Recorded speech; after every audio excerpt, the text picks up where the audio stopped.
बुध हुए वक्री। नवग्रहों में युवराज बुध 2 अप्रैल से वक्री अवस्था में आ चुके हैं। वर्तमान समय में मेष राशि में इनका गोचर चल रहा है, जहां पर ये गुरुदेव बृहस्पति के साथ अत्यंत प्रबल अवस्था में गोचर कर रहे हैं।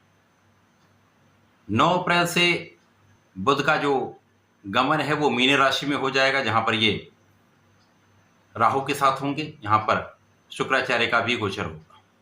इस प्रकार से मीन राशि में त्रिग्रही योग का निर्माण होगा, जहां पर राहु के साथ बुध प्रारंभिक समय में जड़ दोष में जाएंगे।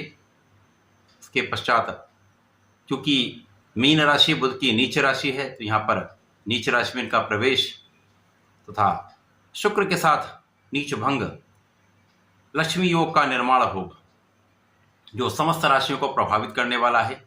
कुछ महत्वपूर्ण बदलाव करके जीवन में बड़े लाभ देने वाला है। कहीं कुछ समस्याएं भी हो सकती हैं। जय श्री गणेश। नमस्कार, मैं आचार्य संजय द्विवेदी। मेरे समस्त प्रबुद्ध दर्शकों का मेरे चैनल पर हार्दिक स्वागत है। आज मैं वक्री बुध के प्रभाव को लेकर आपके सम्मुख उपस्थित हूँ। 9 ग्रहों में युवराज बुध जो अत्यंत शुभ प्रभाव देते हैं, अति शीघ्र अपना संपूर्ण प्रभाव प्रदान कर देते हैं, चाहे वो प्रभाव नकारात्मक हो अथवा सकारात्मक हो। ये संपूर्ण रूप से त्वरित प्रदान कर देते हैं, इसीलिए इनको क्विक रिस्पांस प्लैनेट कहते हैं। बुध इसलिए भी अत्यंत महत्वपूर्ण है क्योंकि इस जगत में जितने भी कार्य क्षेत्र हैं उनमें बुध का प्रभाव होता है। चाहे वो शिक्षा से, ज्ञान से संबंधित कार्य हो, बुद्धि के बल पर किया जाने वाला कार्य हो, वाणिज्य से संबंधित कार्य हो, कला जगत से संबंधित कोई कार्य हो, लेखन कार्य हो, लेखा कार्य हो, स्टैटिस्टिक्स मैथ का कार्य हो, किसी प्रकार की कोई इंडस्ट्री हो, कोई व्यापार हो, वहां पर बुध का संपूर्ण कार्यकत्व होता है।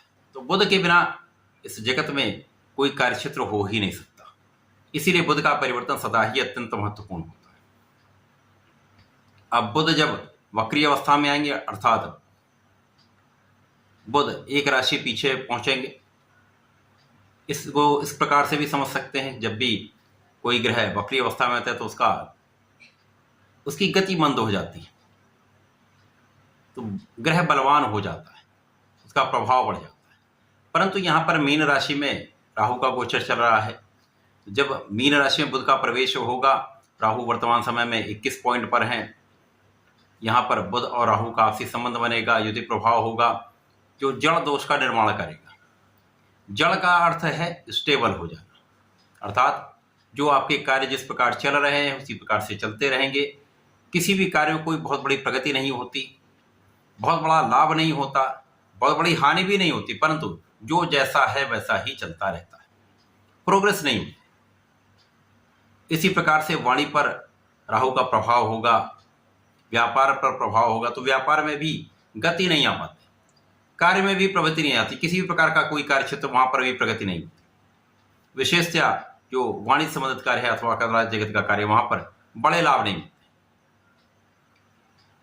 जब ये दोष दूर होगा, अर्थात जब बुध और राहु के अंशों का अंतर अधिक हो जाएगा, तो ये राहु के प्रभाव से मुक्त होंगे, तो ये शुक्र के प्रभाव में पहुंचेंगे, तो नीच भंग भी होगा। यहाँ पर बुध शुक्र का आपसी संबंध बनेगा, जो महालक्ष्मी योग का निर्माण करता है। ये महालक्ष्मी योग निश्चित रूप से समस्त जातकों को प्रभावित करने वाला है, लाभ देने वाला है, परंतु ये अलग अलग राशियों के लिए अलग अलग भाव में बनेगा, अलग अलग स्थानों पर बनेगा, उसी के अनुसार ही परिणाम की प्राप्ति हो। आज मैं मकर राशि के लिए बुध के वक्री काल का क्या प्रभाव मिलेगा, किस प्रकार के लाभ मिल सकते हैं, कहाँ पर कौन सा भाव प्रबल हो सकता है, इस समय में जो समस्याएं आ सकती हैं उनका क्या निराकरण है, संपूर्ण विश्लेषण पूर्ण तर्क के साथ करने जा रहा हूं। प्रिय दर्शकों, इस राशिफल को आप अपने लग्न के अनुसार भी देख सकते हैं, राशि के अनुसार भी देख सकते हैं। मकर राशि के लिए बुध अत्यंत महत्वपूर्ण इसलिए भी है क्योंकि ये परम मित्र है।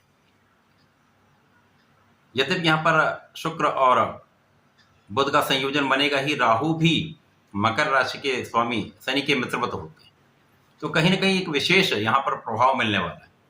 अब बुध जो मकर राशि के लिए षष्ठम भाव के स्वामी हैं तथा भाग्य के स्वामी, 6वें भाव तथा भाग्य के स्वामी का गोचर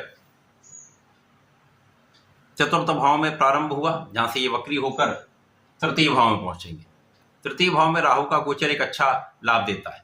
निश्चित रूप से यहाँ पर राहु का प्रभाव बढ़ जाता है तथा वो सकारात्मक परिणाम देते हैं।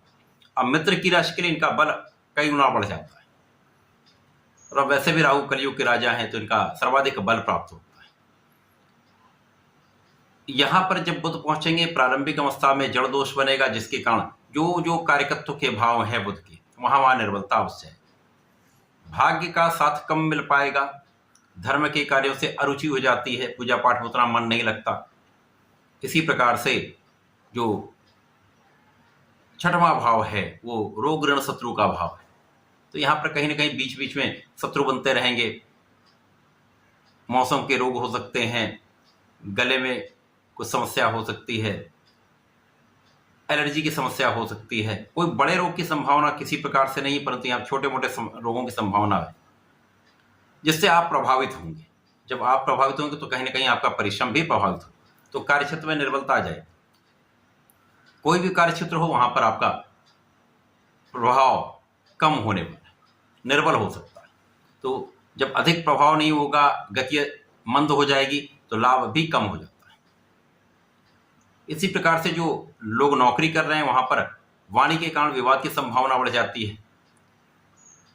पीठ पीछे शत्रु बन जाते हैं जो कहीं ना कहीं आपको डिगाने का प्रयत्न करते हैं, परंतु यहाँ पर आपको पूर्ण रूप से धैर्य रखना होगा। धैर्य के साथ आप कार्य करेंगे तो यहाँ कार्यक्षेत्र में कोई बड़ी समस्या नहीं होने वाली, क्योंकि आपकी लग्न अत्यंत बलवान है तथा गुरुदेव का प्रभाव आपके कार्यक्षेत्र को संपूर्ण रूप से बलवान कर रहा है।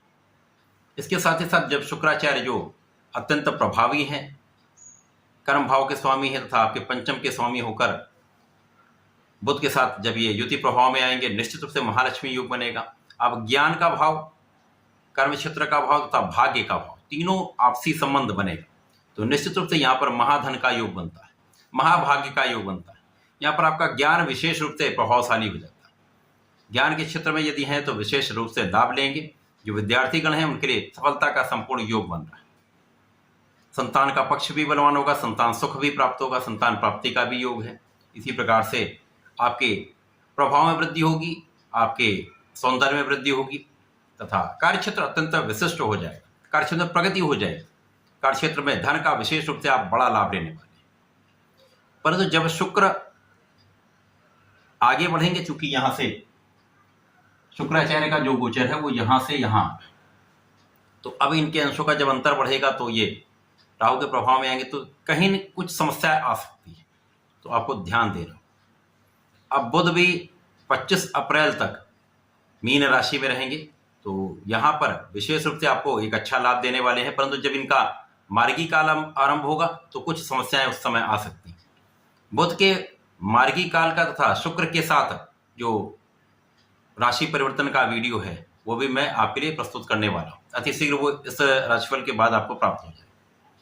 तो ये समय अच्छा है। प्रारंभिक समय में कुछ समस्या हो सकती है, परंतु आपकी लग्न अत्यंत बलवान है, ग्रहों की स्थितियां ऐसी हैं जो आपको लाभ देने वाली। यहाँ राहु भी एक अच्छा प्रभाव दे रहे हैं, तो इस समय में केवल आपको अपना वाणी का भाव प्रबल रखना है, विवाद नहीं करना है, जीवन साथी के साथ सामंजस्य बनाकर चलना है तथा आपको नित्य भगवान भोलेनाथ पर जलार्चन करना चाहिए।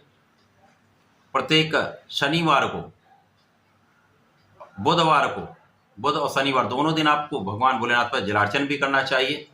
थोड़े से शहद का अर्पण करना चाहिए तथा मंदार पुष्प का अर्पण करना चाहिए। यदि आप ऐसा करते हैं तो इस समय में एक विशेष लाभ भी आपको मिले, समस्त अवरोध दूर हो जाएंगे, आपको लाभ भी अवश्य मिले। तो ऐसा करके समय का लाभ लें। धन्यवाद, नमस्कार।